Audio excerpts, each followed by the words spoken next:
こんにちは。行政書士社会保険労務士の小園です。中小企業経営のちょっといい話ということで動画をお送りをしております。今回は外国人関連としての在留資格について解説をしていきたいと思います。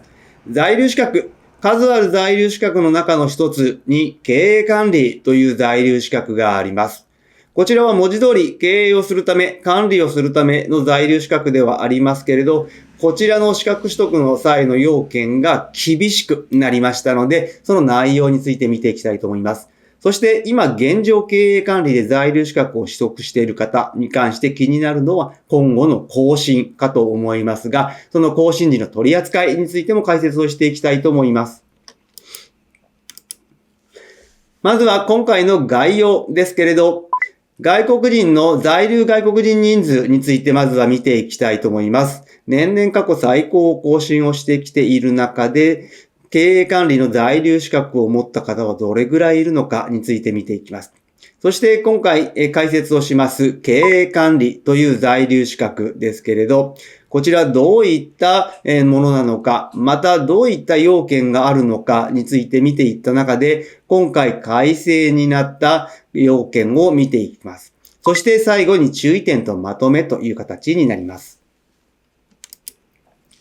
まずは在留外国人の人数について見ていきたいと思います。皆さんご存知の通り、在留外国人の人数は毎年過去最高を更新ということで、こちらは人数が増えることによっていろいろ問題点も出てきている。そして検討が行われているという状況です。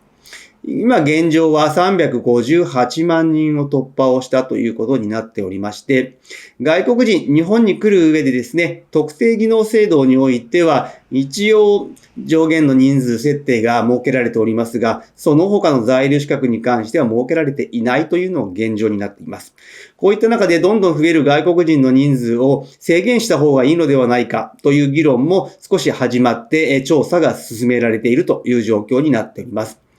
在留外国人は358万人ですけれど、就労外国人につきましては200万人をもうすでに突破をしているという状況になっておりますが、在留外国人、その中でどのような方が一番多いのかというと、在留資格の永住と言われる方が全体の 25%。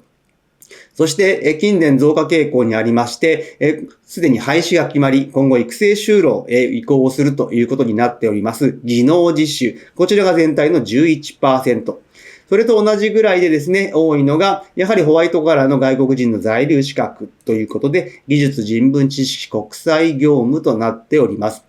また、今積極的に受け入れを増やそうという形で政策を行っておりますけれど、留学に関しても全体の1割ほどという形になっております。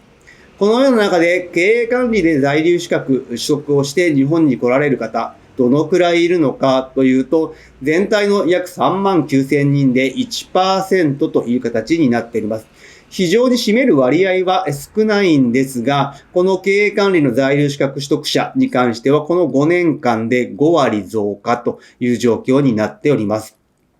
それではこの在留資格経営管理についてはどのようなものなのかですけれど、まずは在留資格ですけれど、在留資格は外国人が日本に滞在、居続けるために必要な資格ということで、居続けるため、滞在の目的については働くためであるだとか、結婚のため、いろいろあるかと思いますが、その目的に応じて約30種類ほどの在留資格というのが存在をしています。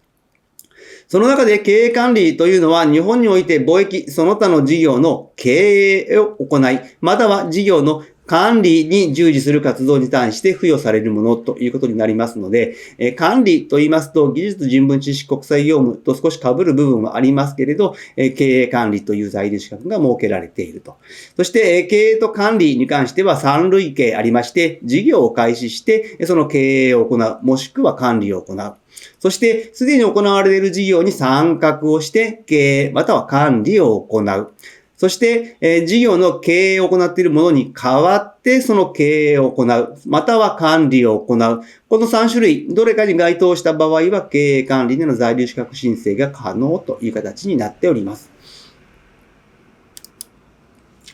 そんな中で、この在留資格経営管理ですけれど、どういった要件があるのかですが、一部になりますが、まずは経営もしくは管理を行うというのが大前提になっております。その他要件として見られるのが事業の継続性ということで、事業所要件というのが非常に重要になってくる。こちらはですね、改正前においては自宅兼事務所でも明確に区別できる間取りであったら OK という形になっておりましたが、今回の改正によって自宅兼事務所は原則 NG という形になっているので、今の事業所の状況の確認をしてほしいと思います。そして今回問題になっているのが、いずれかに該当する必要があると列挙されている丸1から丸3になります。この経営管理の在留資格を取得するためには、2人以上の常勤職員がいる。もしくは資本金または出資総額が500万円以上、もしくはこれらに準ずる場合という形になっております。そして常勤職員に関しましては、日本人永住者、特別永住者、日本人配偶者、定住者などの身分系の在留資格を有する人という形になっておりまして、今回はですね、ここの要件の丸1の常勤職員の部分、そして丸2の資本金の部分が改正という形になっております。では、どのように改正になったのか、在留資格要件の変更について見ていきたいと思います。こちらは2025年10月16日から改正という形になっております。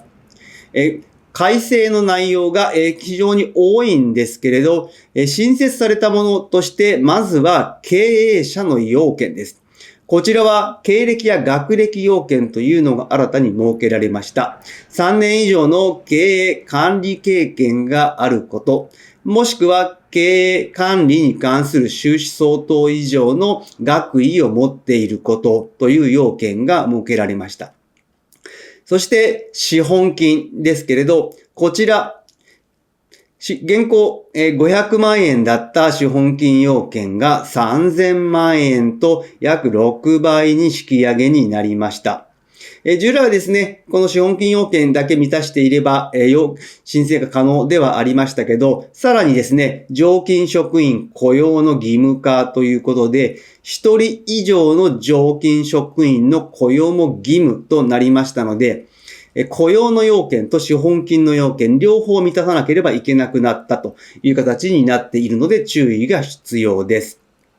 また、さらにですね、申請にいわゆる経営者の方と、もしくは職員、雇用される方に関して、日本語能力要件というのも設けられました。申請者、そして常勤職員のいずれかが一定の日本語能力を有することということで、国際基準でいくと B2 以上、JLPT でいくと N2 レベル以上という形。またですね、常勤職員が日本人でない場合は、ビジネス日本語能力テスト400点以上というのもありますけれど、いずれにしろ日本語の要件というのが課されているという状況になっております。そして、経営管理においての、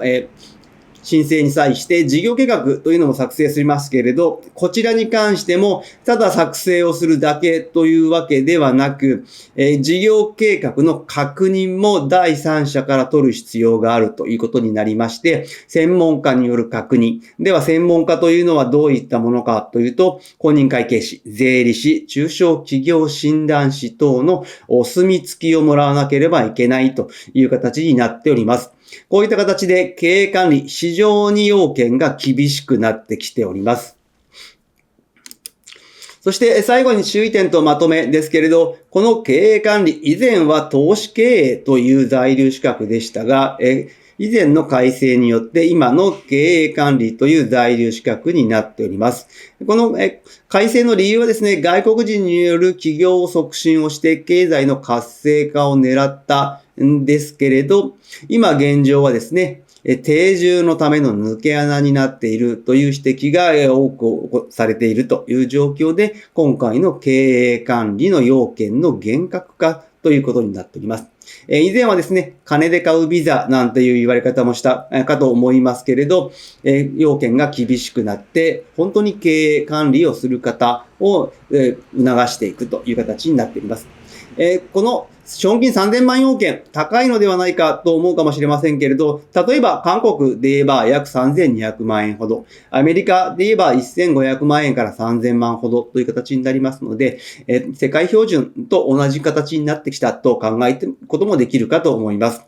そして、更新ですけれど、この経営管理、更新する際に、法人税や社会保険料などを適切に払っていることを確認できる書類の提出も必要になりましたので、更新の際の追加添付書類、忘れずに添付をして申請をしてください。そして今現状経営管理資格を取得をしていて更新をする方に関しては今後3年間に関しては更新において要件に適合しない場合もあるかと思います。その場合はですね、もちろん要件を満たしてもらって更新するのは一番なんですけれど、これまでの経営状況や見込みなどを踏まえて柔軟に判断をするという形になっております。この柔軟といったところの基準が明確に出ていないので何とも言えませんが、